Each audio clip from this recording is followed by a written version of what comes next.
Have you ever loved someone so deeply that you would walk into the land of the dead just to see them again? In Greek mythology, one man did exactly that. He wasn't a king. He wasn't the greatest warrior. He carried no legendary sword. His only weapon was music. And his story became the saddest love story the ancient world ever told. Orpheus was unlike any mortal alive. The son of a muse, he possessed a gift no one else could match.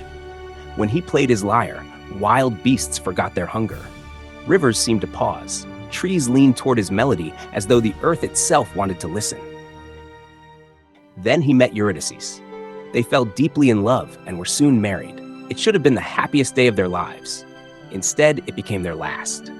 As the celebrations came to an end, Eurydice wandered into the fields. Suddenly, a man began pursuing her.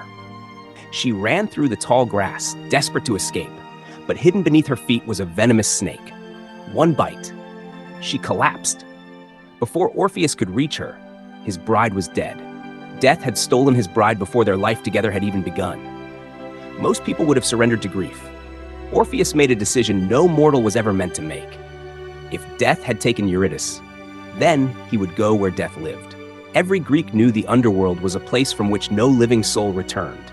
It was the kingdom of Hades, yet Orpheus walked willingly toward its gates. No army marched beside him. No god promised to protect him. He carried only his lyre.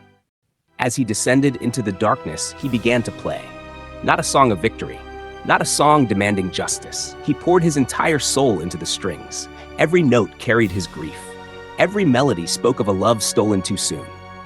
The restless spirits fell silent. Even Cerberus, the monstrous guardian of the underworld, lay peacefully as Orpheus passed.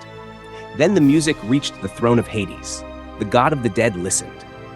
For perhaps the first time, his heart was moved. Against every law of life and death, Hades agreed. Eurydice could return to the world of the living. But there was one condition. Orpheus would walk ahead. Eurydice would follow behind him. He must not look back. Not once. Not until they had both left the underworld. If he turned around, she would be lost forever. Orpheus accepted. He began the long walk toward the light. Step after step, the darkness slowly faded. Freedom was only moments away. But something was wrong. He couldn't hear her footsteps. The silence became unbearable. A thought entered his mind. What if Hades had deceived him? What if she wasn't behind him at all? Every step made the doubt grow stronger. The exit was right in front of him. Just a few more steps. Then, he turned. For a single moment, he saw Eurydice, alive, reaching for him. Then she was pulled back into the darkness. Gone. Forever. There would be no second chance. Orpheus begged Hades to let him try again. The answer was no.